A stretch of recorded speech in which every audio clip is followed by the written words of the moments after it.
Hey CAC, it's chapel on Friday. Happy Friday to all of you. I need to get out of the house. I couldn't do today's chapel in the book nook of our house where I've been filming some of our chapels in the last couple weeks. Need to get out. Feeling a little claustrophobic. Typically, traditionally, like if my wife asks to go get something, under normal circumstances, I'm gonna be like, ugh, I'm gonna totally not want to go. But these times, anytime someone wants anything, I'm going. I'm ready to roll. So today, even though I wasn't asked, I was even asking, could I get something for anyone? And no one needed anything, and I decided I was getting out anyway. So I was thinking, where could I go where I know not a lot of people are to film today's chapel? And I landed on the movie theater. Yeah, there's nobody in the parking lot out here at the movie theater except for that guy.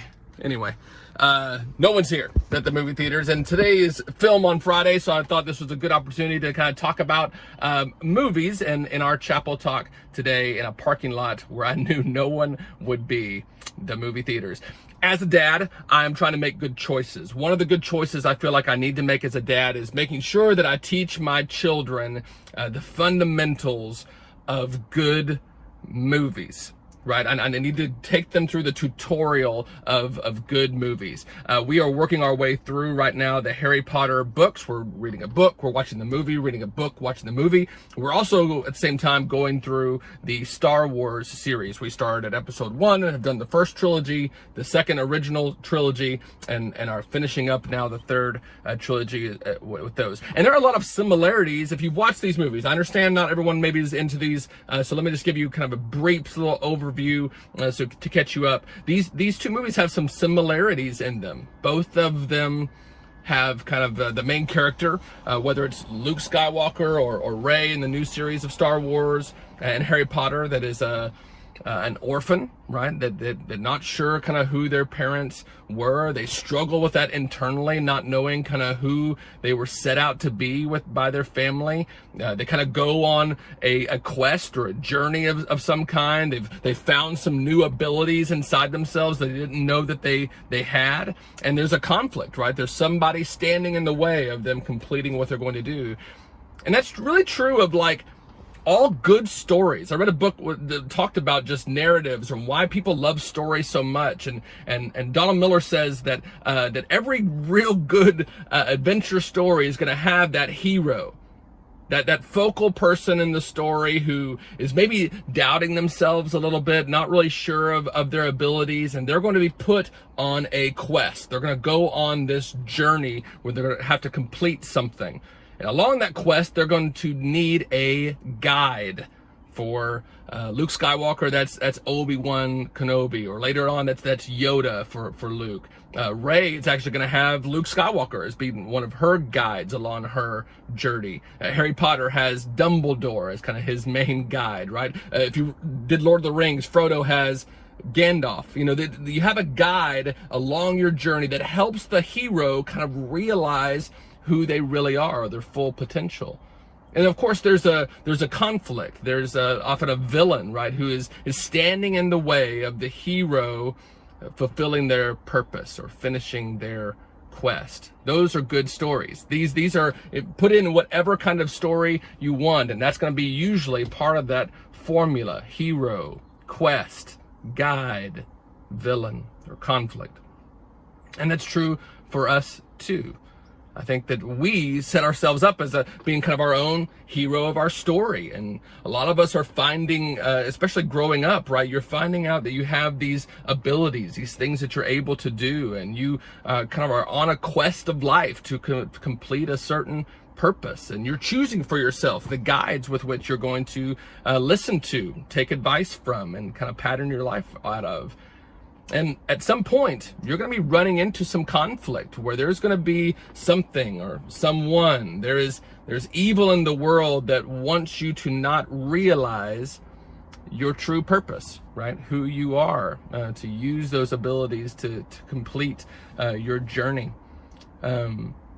we were reading or listening to, we watched the movie of Chamber of Secrets for Harry Potter just yesterday.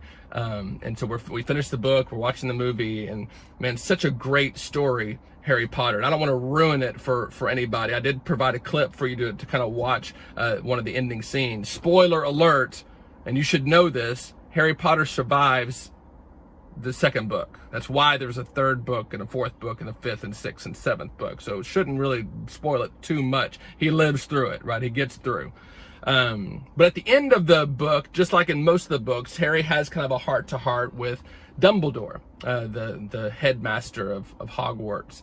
And Harry is really conflicted in the second book because he's seen a lot of himself in the villain Voldemort, right? He's making some of these comparisons, and maybe he should have been put in Slytherin. Maybe because he speaks Parseltongue, can talk to snakes, right? That maybe he's a lot like Voldemort. They were both orphans, and is he going to end up being on the same track, on the same path as Voldemort? Luke Skywalker thought that same thing about his father, Darth Vader. Is he going to end up going on the same path as his dad? What is his purpose? How is he different? And Dumbledore says this: it's not our abilities that show who we truly are. It's our choices. Not our abilities, it's our choices. I think it's something for us to hear, right? Doesn't always matter who your parents are. Doesn't matter what gifts or talents you might or might not have. Those aren't the things that really define who you are. A lot of times it's the choices that you make based on those things, right? I believe your identity comes because you are a child of God. That's internally who you are. But what you do with that knowledge, right? What you do, the choices you make after that, that's really what separates you apart. That's the path that you're going to choose to walk down, right? You're gonna experience, that's part of your quest, right? You're going to realize that identity, and it's going to impact everything that you do. Whether you do good or whether you do bad, whether you are selfish or whether you are selfless, whether you care about other people more than you care about yourself. Right? These are the things that really define a person's identity, not just what they can do, not just where they came from, what they do with those things. Love movies. There's a hero. There's a quest. There's a guide, someone you're going to choose along your life, if you're going to listen to and say, yes, that person can help me realize who I'm supposed to be. But there's going to be conflict. And you're going to stand in those. And what you do in those choices, what you do in those moments, those are the things that help define who you are and who you're going to be and whether or not you're going to complete your quest. Hey, love you guys today. Hope you have a great weekend this weekend.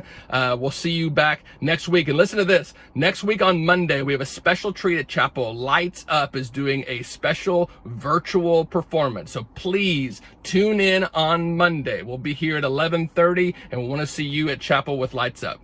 You're dismissed.